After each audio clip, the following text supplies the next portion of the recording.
બાળકો, આજે આપણે ફિઝિક્સના ચેપ્ટર 1 વિશે વાત કરીશું. ચેપ્ટરનું નામ છે ભૌતિક જગત.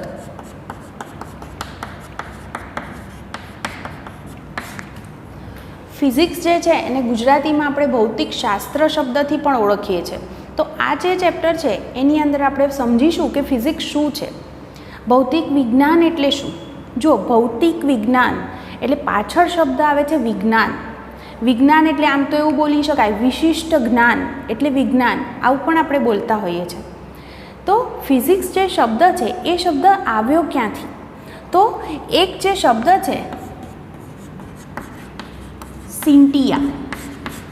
સિન્ટિયા જે શબ્દ છે એ જે શબ્દ છે લેટિન ભાષાનો શબ્દ છે અને એનો જે અર્થ છે એ છે જાણવું. તો સાયન્સ જે શબ્દ છે વિજ્ઞાન, તો એ જે શબ્દ છે એ સિન્ટિયા શબ્દ પરથી આવેલો છે અને સિન્ટિયાનો મતલબ છે જાણવું. એવી જ રીતે જ્યારે આપણે સંસ્કૃતની પણ વાત કરીએ તો સંસ્કૃત ભાષાની અંદર પણ આપણે વિજ્ઞાન શબ્દનો ઉપયોગ કરીએ છીએ. અને એ જ રીતે અરબી ભાષા છે તો અરબી ભાષાની અંદર પણ શબ્દ છે ઇલ્મ, તો એનો અર્થ પણ જાણવું જ થાય. એટલે આ દરેક ભાષાની અંદર આપણે જે છે એ સાયન્સ એટલે વિજ્ઞાનને સમજવાનો પ્રયત્ન કરતા હોઈએ છીએ. જો આપણી આસપાસ જેટલી પણ બધી ઘટનાઓ બને છે એ બધું જે છે એ આ ફિઝિક્સ સાથે સંકળાયેલું છે.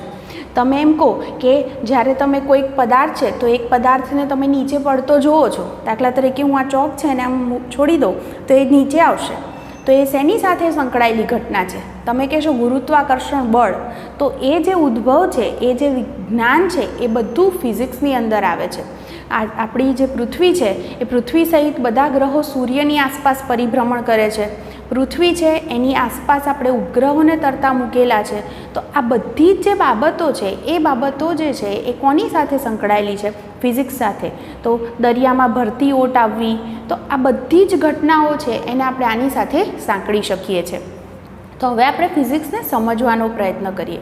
તો પહેલાં તો આપણે આટલું કંઈક સમજીએ કે વિજ્ઞાન કેવી વસ્તુ છે કે કોઈ પણ બાબત હોય તો એને ક્યારેય એ સીધી સ્વીકારતી નથી. દાખલા તરીકે હું તમને બહુ જ સિમ્પલ ઉદાહરણ આપું. તમને ખ્યાલ છે કે ન્યૂટન છે વૈજ્ઞાનિક, એણે ગુરુત્વાકર્ષણનો સાર્વત્રિક નિયમ શોધ્યો. એ નિયમ એણે કઈ રીતે શોધ્યો? તો તમને બધાને એ સ્ટોરી ખબર છે કે ન્યૂટન હતો એ ઝાડ નીચે બેઠો હતો ને ઉપરથી સફરજન પડ્યું. આપણને એમ થાય કે એ સફરજન ખાઈ ગયો હોત તો આપણને ભણવું ન પડત, પણ એવું નહીં. ન્યૂટને જે છે જ્યારે એ સફરજન નીચે પડે છે તો આ એક ઘટના બની. તો એ ઘટનાનું એણે અવલોકન કર્યું. અવલોકન કર્યા બાદ એણે પદ્ધતિસર, દાખલા તરીકે આપણે એમ કહીએ કે એણે એવું સ્વીકારી નથી લીધું કે હા ભાઈ નીચે સફરજન આવે છે, પણ એની બદલે આપણે બીજી પણ કેટલીક ઘટનાઓનું આવું અવલોકન કરી શકીએ કે માત્ર સફરજન જ નીચે આવે કે બીજી વસ્તુ પણ નીચે ઉપરથી નીચે ફેંકવાથી નીચે જ આવશે. તો આવી રીતે જો તમે અલગ અલગ ઘટનાઓનો જો જાણકારી મેળવો તો એના પરથી તમે એક કન્ક્લુઝન પર આવી શકો છો. અને એ પણ એ જે પરિણામ તમને મળે છે એટલે આ રીતે આપણે એને તાર્કિક રીતે એવું બોલી શકાય કે ચકાસવું પડે કે આ બધી ઘટનાઓ બધી જ સિચ્યુએશનમાં એ સાચું છે કે નહીં. તો એ રીતે આપણે એને ચકાસવું પડે. ત્યારબાદ કોઈ નિયમ બને અને એના અથવા સિદ્ધાંત બને અને પછી એ જે તે વસ્તુ છે એને સ્વીકારવામાં આવે. જુઓ, એટલે જે વિજ્ઞાન છે ફિઝિક્સ છે તો એની અંદર આપણે શું કર્યું કે કોઈ કુદરતમાં આવી ઘટના બની, એ ઘટનાનું આપણે અવલોકન કર્યું. ત્યારબાદ આપણે અનુક્રમે એવા ઘણા બધા અવલોકન લેતા ગયા અને એના આધારે આપણે કંઈક તારણ કાઢી શક્યા. એ તારણ પરથી કોઈ નિયમ કે સિદ્ધાંત પણ મેળવી શકાય. એટલે તમે આખી વાતને ન્યૂટનના ગુરુત્વાકર્ષણના નિયમ સાથે સાંકળો તો જલ્દીથી સમજાશે કે ન્યૂટને સફરજનનું નીચે પડવું અથવા કોઈ પણ પદાર્થ છે એને નીચે પડે છે તો એ નીચે કેમ આવે છે, તો એ કેમ એક પ્રશ્ન એ છે. તો એના વિશેનું સંશોધન થયું. પછી બીજી પણ કેટલીક વસ્તુઓ માટે આવી રીતે સંશોધન કરી શકાય કે ભાઈ વસ્તુઓ બીજી પણ નીચે આવે છે કે નહીં. આવી રીતે તમે કોઈ ફેંકો છો ત્યારે તો એ પણ બીજું અવલોકન થયું. તો આ બધાના આધારે પછી એણે ગુરુત્વાકર્ષણનો સાર્વત્રિક નિયમ મેળવ્યો છે. તો આ રીતે તમે પદ્ધતિસર આવી ઘટનાઓના અવલોકન કરી શકો અને એના દ્વારા તમે પરિણામ જે છે એના પરથી નિયમો કે સિદ્ધાંતો બનાવી શકો છો. બીજી એક વસ્તુ પણ કહી દઉં કે એવું નથી કે કોઈ પણ વ્યક્તિએ કોઈ નિયમ કે સિદ્ધાંત બનાવી દીધો પછી એને ફરીથી ચકાસી ન શકાય. કદાચ તમને ખબર પણ હશે આ વસ્તુ કે ટોલેમી નામનો વૈજ્ઞાનિક હતો, એણે પૃથ્વી કેન્દ્રીયવાદ આપ્યો હતો. પૃથ્વી કેન્દ્રીયવાદ એટલે એણે એવું કીધું કે બધાના કેન્દ્રમાં પૃથ્વી છે અને સૂર્ય સહિત બધા જ ગ્રહો એની આસપાસ જે છે એ પરિભ્રમણ કરે છે. પછી એના પછી જે છે એ નિકોલસ કોપરનિકસ વૈજ્ઞાનિક આવ્યો.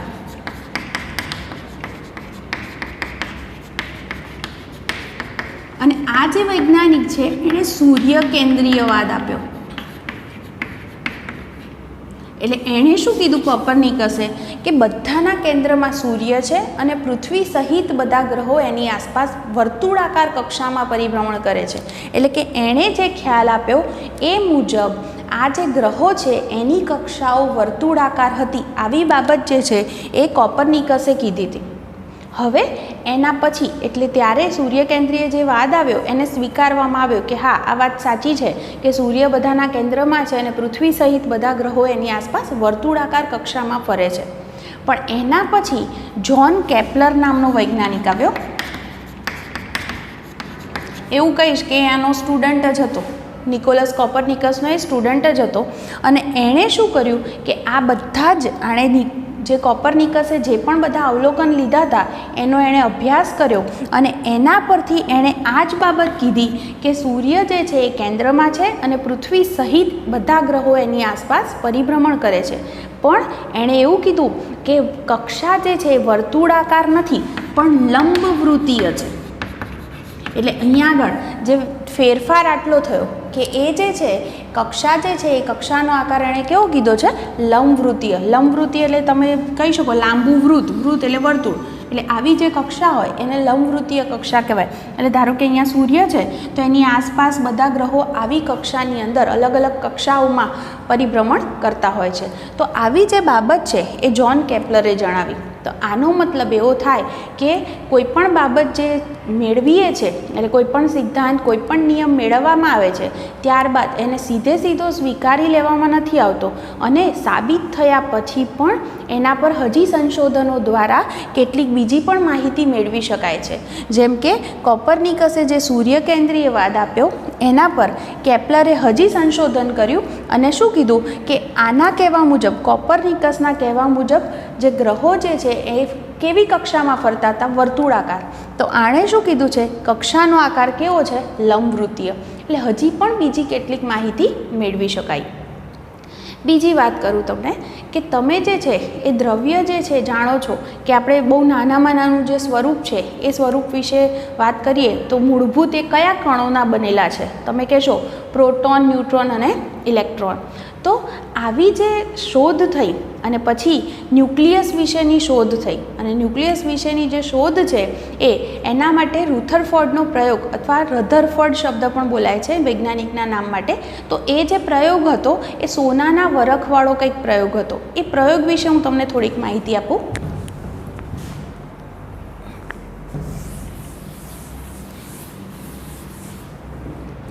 એને સોનાના વરખનો પ્રયોગ અથવા આલ્ફા પ્રકીર્ણનનો પ્રયોગ આવો શબ્દ પણ બોલાય છે. પ્રયોગની અંદર શું કર્યું એણે કે આવી રીતે એક સીસાની ઈંટ લીધી છે. આવી રીતે સીસાની ઈંટ છે અને ઈંટની જે અંદર છે અહીંયા આગળ પોલોનિયમ મૂક્યું છે. જો પોલોનિયમ કેવું છે એ રેડિયો એક્ટિવ છે એટલે એ પોતાનામાંથી આલ્ફા કણોનું ઉત્સર્જન કરે છે. એટલે અહીંયા આગળથી જે છે આ પોલોનિયમ સીસાની ઈંટમાં મૂકેલું છે અને એની અંદર તમે એક છિદ્ર બનાવી દો તો એટલા ભાગમાંથી જ આલ્ફા કણ બહાર આવશે. તો અહીંથી આલ્ફા કણ જે બહાર આવે છે એને અહીંયા આગળ એણે સોનાનો વરખ રાખ્યો. એટલે આ શું છે? સોનાનો વરખ. વરખ એટલે સાવ પાતળી પટ્ટી હોય સોનાની, ખૂબ જ બહુ જ ઓછી જાડાઈની એવી એણે પટ્ટી પસંદ કરી. તો અહીંથી જે આલ્ફા કણ આવતા હતા એ આલ્ફા કણ ધન વીજભારિત હોય અને એ આલ્ફા કણ જે છે એ અહીંયા આગળ અથડાય એટલે અથડાઈને એ જુદી જુદી દિશામાં જાય. તો એને નોંધવા માટે એણે શું કર્યું કે આવી રીતે એક માઇક્રોસ્કોપ લીધું અને અહીંયા આગળ એક પડદો રાખી દીધો છે. એ પડદો આની સાથે જોડેલો છે. એટલે જ્યારે આલ્ફા કણ છે એ અથડાય અહીંયા આગળ, તો આ જ્યારે પડદા પર એ અથડાય ત્યારે ત્યાં દ્રશ્ય પ્રકાશનું ટપકું રચાતું હતું. એટલે આમ ઝબકારો થાય. તો એ ઝબકારો થાય એની મદદથી ખબર પડે કે ત્યાં આલ્ફા કણ આવે છે. અને અહીંયા આગળ આલ્ફા કણ છે એ આ રીતે જે ગતિ કરીને આવ્યા તો એનું એ પ્રકીર્ણન થયું એવું આપણે બોલી શકીએ. તો અહીંથી જે છે આ માઇક્રોસ્કોપ જે હતો એને તમે અલગ અલગ સ્થાને, અહીંયા આગળ હું કહું તો અલગ અલગ સ્થાને, અહીંયા મૂકો, અલગ અલગ સ્થાને તમે એને મૂકી શકો અને ત્યાં કેટલા કેટલા આલ્ફા કણ આવે છે એની સંખ્યા નોંધી શકો છો. તો આ બધાને આધારે એણે એવું સાબિત કર્યું કે 180 અંશના ખૂણે આવતા આલ્ફા કણની સંખ્યા 10⁴ માં 1 હતી. 10⁴ માં 1 એટલે 10⁴ જેટલા આલ્ફા કણ હોય તો એમાંથી એક આલ્ફા કણ એવો હોય જે 180 અંશના ખૂણે પ્રકીર્ણન થાય. 180 અંશનો ખૂણો ક્યારે બને? એટલે આલ્ફા કણ આમ આવતો હોય તો આમ આવે પાછો, એટલે આ ખૂણો 180 થયો. તો એવું કેમ થતું હશે? તો સામે કંઈક એવી વસ્તુ હોવી જોઈએ કે જે આલ્ફા કણને ત્યાંથી પસાર થવા દેતી નથી. અને સામે શું હતું? તો ન્યુક્લિયસ. એવી વાત એણે કીધી. એટલે આખો જે પરમાણુ છે એનું બધું જ દ્રવ્ય અને બધો જ વીજભાર અહીંયા આગળ કેન્દ્રિત છે અને એ વિસ્તારને ન્યુક્લિયસ તરીકે ઓળખવામાં આવે છે. તો આ રીતે રધરફર્ડ છે એણે ન્યુક્લિયસ વિશેની માહિતી એ સમયે આપી. અને ન્યુક્લિયસ છે એ ન્યુક્લિયસ ખૂબ જ એની સૂક્ષ્મ હોય અને એની જે કહું અવધિ એટલે એની જે ત્રિજ્યા છે એ ત્રિજ્યા આશરે 10⁻14 મીટરના ક્રમની હોય છે. આવું જે છે એ વિસ્તારને આપણે ન્યુક્લિયસ તરીકે ઓળખીએ છીએ. અને આવું ન્યુક્લિયસ હોય અને ન્યુક્લિયસની આસપાસ ઇલેક્ટ્રોન હોય એ વર્તુળાકાર કક્ષામાં ફરતા હોય એટલે આ પરમાણુની રચના કરે. અને આ જે પરમાણુ છે એની જો ત્રિજ્યા કહું તો એ છે 10⁻10 મીટર. તો આ રીતે જે છે આવી જે બાબત છે એ રધરફર્ડના આ આલ્ફા પ્રકીર્ણનના પ્રયોગ પરથી શોધવામાં આવી. તો આ રીતે ધીરે ધીરે બધા સંશોધન થતા ગયા. એટલે અહીંયા આગળ ન્યુક્લિયસ વિશેની પણ આપણને માહિતી મળી. એ સિવાય બીજા પણ કણ શોધાતા ગયા, જેમ કે ન્યુટ્રોનની શોધ ચેડવિક નામના વૈજ્ઞાનિકે કરી. પછી પોઝિટ્રોન, જો પોઝિટ્રોન જે કણ શોધાયો તો પોઝિટ્રોન એટલે એવું કહેવાય ઇલેક્ટ્રોન જેવો જ છે, એના બધા જ ગુણધર્મો ઇલેક્ટ્રોન જેવા છે. માત્ર ફરક એટલો છે કે જે ઇલેક્ટ્રોન છે એ પોતે ઋણ વીજભાર ધરાવે છે, જ્યારે પોઝિટ્રોન એટલો જ ધન વીજભાર ધરાવે છે. તો આવી રીતે અલગ અલગ કણ વિશેની પણ શોધ થતી ગઈ. બીજી વસ્તુ કહું જોડે જોડે કે આપણે કીધું કે ગુરુત્વાકર્ષણના સાર્વત્રિક નિયમ વિશે આપણને માહિતી મળી. ઘણી બધી બાબતો એની સાથે સાંકળી પણ શકાય છે કે કોઈક પદાર્થ છે જે ઉપરથી તમે નીચે ફેંકો છો તો પૃથ્વી પર જ આવે છે. પછી પૃથ્વી સહિત બધા ગ્રહો છે એ સૂર્યની આસપાસ પરિભ્રમણ કરે છે, તો એની પાછળ પણ ગુરુત્વાકર્ષણ બળ જ છે. તો આ બધું જે થયું, આ બધી જે આપણને માહિતી મળી છે, તો એ બધી ધીરે ધીરે બધી શોધ થતી ગઈ. પછી કેટલીક વખત એવું પણ થાય કે અમુક બાબતો હોય એ અમુક શાસ્ત્ર દ્વારા, ફિઝિક્સની અલગ અલગ શાખાઓ છે, તો અમુક શાખાઓ એવી હોય કે જેના દ્વારા કેટલીક બાબતો ન સમજાવી શકાય. જેમ કે હું એમ કહું કે આપણે જે ઇલેક્ટ્રોન, પ્રોટોન, ન્યુટ્રોન આ બધાની જ્યારે વાત કરતા હોય તો એ બધા સૂક્ષ્મ કણો છે. એમની સાથે સંકળાયેલી કેટલીક ઘટનાઓ એવી હોય છે કે જેના વિશેની માહિતી તમે જે ન્યૂટનના નિયમો જે ઉપયોગ કરીએ છીએ આપણે એને યંત્રશાસ્ત્ર દ્વારા ઓળખવામાં આવે છે, તો યંત્રશાસ્ત્ર દ્વારા સમજાવી શકતા નથી. તેવા સૂક્ષ્મ કણો માટેનું જે વિજ્ઞાન અસ્તિત્વમાં આવ્યું એને ક્વોન્ટમ મિકેનિક્સ કહેવાય છે. તો ક્વોન્ટમ મિકેનિક્સ છે એ આવા સૂક્ષ્મ જે કણો છે એની સાથે સંકળાયેલી જે ઘટનાઓ હોય તો એનો અભ્યાસ કરવો હોય તમારે તો એના દ્વારા સમજાવી શકાય. ધારો કે હું થર્મોડાયનેમિક્સની વાત કરું, ફિઝિક્સની બીજી શાખા, તો થર્મોડાયનેમિક્સ જે છે એ સામાન્ય રીતે એન્ટ્રોપી, તાપમાન, રેફ્રિજરેટર છે એની કાર્યક્ષમતા, આ બધા સાથે સંકળાયેલી જે બાબતો છે એ બાબતો સાથે એ કામ કરે છે. એટલે થર્મોડાયનેમિક્સની અંદર આપણે એ બધી વસ્તુ સમજી શકીએ. બીજું શબ્દ તમે પ્રકાશશાસ્ત્ર, આવો શબ્દ સાંભળ્યો હશે, ફિઝિક્સની એક શાખા છે. પ્રકાશશાસ્ત્ર જે છે એની અંદર તમે જે પરાવર્તન છે, વક્રીભવન છે, આવી જે વિવર્તન, આવી બધી ઘટનાઓનો અભ્યાસ કરી શકો. સાથે સાથે માઇક્રોસ્કોપ છે એ કઈ રીતે કામ કરે છે, ટેલિસ્કોપ, એ બધી જે બાબતો જે છે એનો જે અભ્યાસ છે એ આપણે આ પ્રકાશશાસ્ત્રની અંદર કરતા હોઈએ છીએ. બીજી પણ તમે કેટલીક બાબતો સાંભળીને આવ્યા હશો 10th અંદર પણ, કે વિદ્યુતશાસ્ત્ર, પછી ઇલેક્ટ્રોડાયનેમિક્સ શબ્દ આપણે બોલતા હોઈએ છીએ. તો ફિઝિક્સની આ જે શાખાઓ છે એની અંદર વિદ્યુતભાર, એની ગતિ, એ બધા સાથે સંકળાયેલી વાતો કરવામાં આવે. ચુંબકીય શાસ્ત્ર જે આપણે બોલીએ ને, તો તમે એક ઓસ્ટ્રેડનું અવલોકન પણ ભણીને આવ્યા હશો, પછી એમાં મેગ્નેટિક ફિલ્ડ, ચુંબકીય ક્ષેત્ર વિશે પણ ભણીને આવ્યા હશો. તો એ જે બધી બાબતો છે એ આપણા ઇલેક્ટ્રોડાયનેમિક્સની અંદર આવે છે. તો આ રીતે ફિઝિક્સની અલગ અલગ શાખાઓ છે અને અલગ અલગ શાખાઓની અંદર આ રીતે બધા અભ્યાસો કરવામાં આવે છે. બહુ ચિંતા કરવાની જરૂર નથી. ધીરે ધીરે ધીરે 1 by 1 જેમ જેમ ચેપ્ટર્સ ચાલતા જશે એમ એમ કયું શાસ્ત્ર છે જેની અંદર કઈ બાબત આવે છે એ આપણે ધીરે ધીરે બધું જ ભણવાના છીએ. ફિઝિક્સની મેં કીધું એમ 11th જે છે, 11thની અંદર આપણે પહેલાં યંત્રશાસ્ત્ર વિશે વાતો કરીશું. એટલે કે આપણે કણોની ગતિ વિશેની વાતો કરીશું, ન્યૂટનના ગતિના નિયમો ભણીશું. તો આ બધું જે છે એ યંત્રશાસ્ત્રની અંદર આવે અને આપણે યંત્રશાસ્ત્ર વિશે ભણી લઈએ. પછી ત્યારબાદ એના પછીની બીજી પણ ધીરે ધીરે બધી શાખાઓ, થર્મોડાયનેમિક્સ, પછી 12thની અંદર પ્રકાશશાસ્ત્ર, આ બધી જ વસ્તુ આપણે આગળ જતાં ભણવાના છીએ. તો અત્યારે હાલ આ જે છે ફિઝિક્સની આ બધી જે શાખાઓ છે, તો માત્ર અત્યારે તમને એટલી ખબર પડે કે કઈ શાખામાં શેનો અભ્યાસ કરવામાં આવે છે એ વસ્તુ તમે આ રીતે અત્યારે જાણી શકો છો. તો આ વસ્તુ થોડીક તમે કઈ શાખામાં શું છે એટલું થોડુંક મગજમાં અત્યારે રાખજો.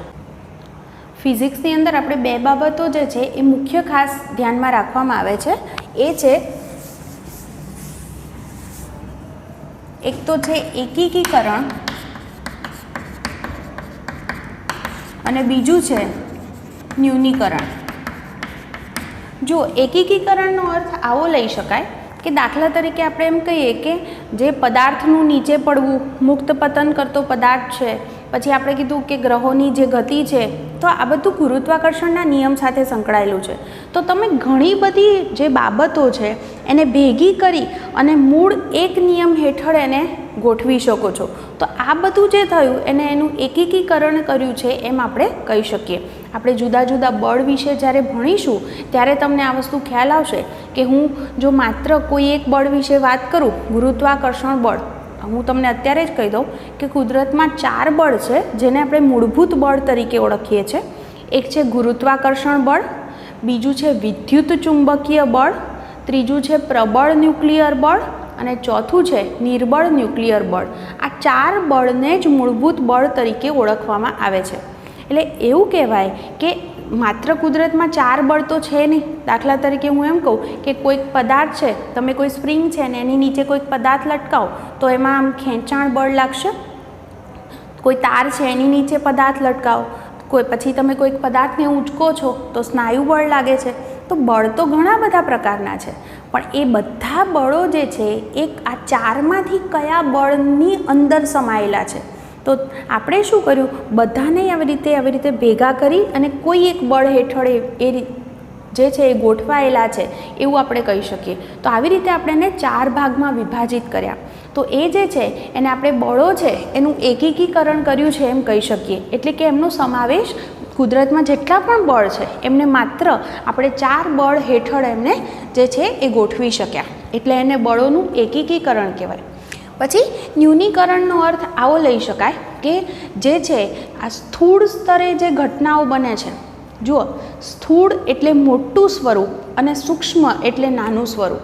જેમ કે થર્મોડાયનેમિક્સની અંદર એન્ટ્રોપી, તાપમાન, તો આવી બધી જે સ્થૂળ જે ઘટનાઓ છે એની સાથે જે સંકળાયેલી જે બાબતો છે એ બધું જે છે એને કોઈક સાદા જે કહી શકાય એવા ઘટકો સાથે આપણે એને જોડીએ છીએ અને એની મદદથી એ જે બાબત છે એને આપણે એ જે જોડાણ કર્યું એને ન્યૂનીકરણ તરીકે ઓળખવામાં આવે છે. જો ફિઝિક્સ જે છે એનું કાર્યક્ષેત્ર એવું કહેવાય કે બહુ જ વિશાળ છે. એ બહુ નાનામાં નાની બાબતથી લઈ અને બહુ મોટામાં મોટી બાબત સુધી આપણે એની વસ્તુ જે છે એને આપણે સમજી શકીએ. દાખલા તરીકે હું વાત કરું કે મેં તમને હમણાં એવું કીધું કે ન્યુક્લિયસ સૌથી, જુઓ આપણે એવું કહીએ છીએ પ્રોટોન અને ન્યુટ્રોન એ બંને ભેગા થઈ અને ન્યુક્લિયસ બનાવે. હજી તમે જ્યારે 12થમાં આવશો ને ત્યારે આગળ ભણશો કે આ પ્રોટોન અને ન્યુટ્રોન છે એ પણ ક્વાર્ક્સ નામે ઓળખાતા કણોના બનેલા છે. એટલે એનાથી પણ અંદરનું સ્વરૂપ આવ્યું. તો એવું કહેવાય કે ક્વાર્ક્સ ભેગા થઈ અને પ્રોટોન અને ન્યુટ્રોન બનાવે. પ્રોટોન અને ન્યુટ્રોન ભેગા થાય એટલે ન્યુક્લિયસ બને. ન્યુક્લિયસની આસપાસ ઇલેક્ટ્રોન ફરે ત્યારે એને પરમાણુ કહેવાય. પરમાણુઓ ભેગા થાય ત્યારે અણુની રચના કરે. અણુઓ ભેગા થઈ દ્રવ્યની રચના કરે. તો આ રીતે તમે સૂક્ષ્મ સ્વરૂપથી લઈ અને આગળ જતાં જતાં મોટા સ્વરૂપ સ્થૂળ સ્વરૂપ સુધીની વાતો કરી શકો છો. તો ફિઝિક્સ જે છે એનું કાર્યક્ષેત્ર એવું કહેવાય બહુ વિશાળ છે. એ નાનામાં નાના સ્વરૂપથી મોટામાં મોટા સ્વરૂપ સુધીની વાતો કરે છે. જેમ કે આપણે કહીએ કે આપણે સૌથી નાનું જે કહેવાય એ ન્યુક્લિયસ કીધું. તો ન્યુક્લિયસ છે એનું જે પરિમાણ છે, એટલે હું અત્યારે એમની લંબાઈની જે વાત કરું છું, અત્યારે લંબાઈના સંદર્ભમાં આપણે વાત કરી રહ્યા છે. તો ન્યુક્લિયસ છે એનું જે પરિમાણ છે એ આશરે લેવાય છે 10⁻14 મીટર. એની જે ત્રિજ્યા છે એ 10⁻14 મીટર છે. જ્યારે આપણે જે અવલોકિત તારા વિશ્વ જે કહીએ છીએ તો તારા વિશ્વ એની જે લંબાઈ છે એ છે 10⁻26 મીટર. તો તમે જુઓ ફિઝિક્સ જે છે એ નાનામાં નાની આટલી જે લંબાઈ છે ત્યાંથી પોતે અભ્યાસ શરૂ કરી અને મોટામાં મોટી લંબાઈ 10⁻26 મીટર સુધીની એ વાત ત્યાં આગળ કરી શકે છે. એટલે જો હું અહીંયા આગળ લંબાઈનો ગુણોત્તર લઉં તો એ ગુણોત્તર મને શું મળે? તો તમને આવું જો MCQ પૂછો હોય કે એમની લંબાઈનો ગુણોત્તર શું, તો 10⁻26 બાય 10⁻14. તો અહીંયા આગળ આને ઉપર લઈ જાઓ તો તમારો આન્સર હશે 10⁻40. હંમેશા યાદ રાખો ગુણોત્તર હોય તો એનો કોઈ એકમ નથી, કારણ ગુણોત્તરમાં આ પણ મીટર એટલે કેન્સલ થાય એટલે ગુણોત્તરનો એકમ મળતો નથી. તો આ રીતે જે છે એ લંબાઈ છે એના વિશે આપણે કહી શકીએ કે ફિઝિક્સની અંદર આટલી નાનામાં નાની લંબાઈથી આટલી લંબાઈ સુધીનો અભ્યાસ કરવામાં આવે છે.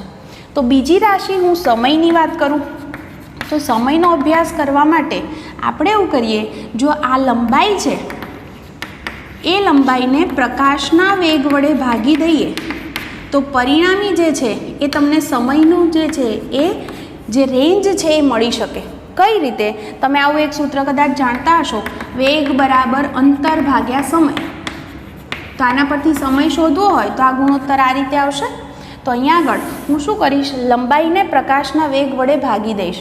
પ્રકાશનો વેગ તમે જાણતા હશો એ છે 3×10⁸ મીટર પર સેકન્ડ. એટલે પ્રકાશનો વેગ આટલો છે. આમાંથી 3ને હું હાલ ગણતરીમાં ન લઉં અને માત્ર 10ની ઘાતને ધ્યાનમાં લઈને સમજાવું તો તમે જુઓ અહીંયા આગળ કે લંબાઈ છે નાનામાં નાની 10⁻14 મીટર હતી અને એને જો હું 10⁸8 વડે ભાગી દઈશ, બરાબર, એ મીટર પર સેકન્ડ છે. તો આ ભાગાકારનો આપણને શું જવાબ મળે? 8 ઉપર જશે એટલે 10⁻22 સેકન્ડ. એ જ રીતે આપણે મોટામાં મોટી લંબાઈ કીધી તારા વિશ્વની, એ છે 10⁻26. તો એને પણ હું 10⁸8 વડે ભાગી દઉં તો આપણો આન્સર આવશે 10⁸18 સેકન્ડ. તો અહીંયા આગળ તમે જુઓ આપણે નાનામાં નાના સમય આટલાથી શરૂ કરીને અહીં સુધીની પણ વાતો અહીંયા આગળ ફિઝિક્સની અંદર કરી શકીએ છીએ. ત્રીજી બાબત જે છે એ દળ વિશેની કહું તો યાદ રાખજો કે સૌથી ઓછામાં ઓછું જે દળ છે એ છે ઇલેક્ટ્રોનનું દળ. ઇલેક્ટ્રોનનું દળ આપણે 9.1 × 10⁻31 કિલોગ્રામ લઈએ છીએ. એટલે એવું બોલાય કે સૌથી નાનામાં નાનું જે દળ છે એ ઇલેક્ટ્રોનનું છે અને એ જે દળ છે એ દળ આપણે એને કહીએ તો 10⁻, જે છે એ -30 કિલોગ્રામના ક્રમનું છે, આવું આપણે બોલી શકીએ. તો એ રીતે મેં કીધું તમને જે મોટામાં મોટું એટલે આપણે જે તારા વિશ્વ કહીએ છીએ, અવલોકિત તારા વિશ્વ, તો એનું જે દળ છે એ દળ 10⁻55 કિલોગ્રામ છે. એટલે ફિઝિક્સની અંદર આટલા નાનામાં નાના દળથી આટલા મોટા દળ સુધીની પણ અભ્યાસ ત્યાં આગળ કરવામાં આવે છે. એટલે કે એનું જે કાર્યક્ષેત્ર છે એ ખૂબ જ વિશાળ છે એવું આપણે બોલી શકીએ. હજી તમે ભણશો એમ તમને ખ્યાલ આવશે, જેમ કે આપણે ઘણા બધા બીજી પણ બાબતો ભણીશું, જેમ કે રિએક્ટર, ન્યુક્લિયર રિએક્ટર કદાચ તમે સાંભળ્યું હોય કે એની અંદર આપણે યુરેનિયમ છે તો એના પર એવું કરીએ ન્યુટ્રોનનો મારો ચલાવીએ છીએ અને એના દ્વારા ઘણી બધી ન્યુક્લિયર ઉર્જાઓ પણ મેળવી શકીએ છીએ. પછી આપણે જે કીધું કે જે બધી બાબતો છે અત્યારે હાલ આપણે જોઈ શકીએ છીએ કે પહેલાંના સમયમાં તમે જોયું હશે બહુ મોટી સાઇઝના કોમ્પ્યુટર આવતા હતા અને હવે ધીરે ધીરે એ બધી બાબતો જે છે એની એ બધી વસ્તુઓ છે એની સાઇઝ નાની થઈ શકી છે. એનું કારણ આઈસી ઇન્ટિગ્રેટેડ સર્કિટ છે. તો આ બધી જે ધીરે ધીરે શોધ થતી ગઈ તો ફિઝિક્સની અંદર આપણે શું કરતા ગયા, આ બધું જે છે એનું નાનું સ્વરૂપ બનાવતા ગયા, મિનિએચર. તો એના દ્વારા આપણે જે સાધનો છે એનો સરળતાથી ઉપયોગ કરી શકીએ. તો આવી રીતે ફિઝિક્સની અંદર આપણે ધીરે ધીરે ભણતા જઈશું કે કઈ રીતે આ રીતે આપણે માહિતીઓ બધી છે આપણી પાસે અને એને એક વખત રિવાઇઝ કરી અને શાંતિથી સમજજો. આમાંથી અમુક જ બાબતો જે છે એ MCQની અંદર પૂછાય છે. આ જે ફર્સ્ટ ચેપ્ટર છે એ બેઝિક જ છે, જેની અંદરથી આપણે સ્કૂલ લેવલે MCQ પૂછી શકીએ છીએ. આપણે JEE કે નીટની અંદર આ જે ચેપ્ટર છે એના ક્વેશ્ચન પૂછાતા નથી. તો ખાસ આ વસ્તુ જે છે એ ટેક્સ્ટબુકની અંદર પણ જોઈ અને એને તમારે માર્ક કરી લેવી અને જે આપણને MCQ જે છે એની અંદર ઉપયોગી થશે.